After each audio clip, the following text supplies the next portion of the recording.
Hello viewers, in this tutorial I will show how to solve server unreachable problem.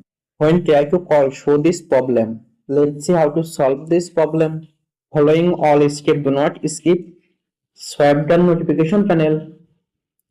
Turn on flight mode or airplane mode just few seconds. Check network connection on your phone. Press on power button. Click on restart and tap to restart phone normally. Normally restart on your Android phone. Tap on hold phone app. Click on app info or I button.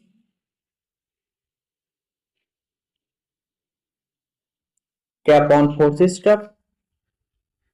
Tap on OK. Tap on storage and cache.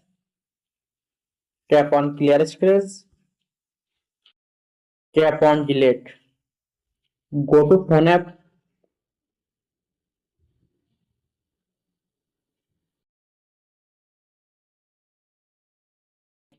Now problem solved. Thanks for watching. Don't forget like and subscribe.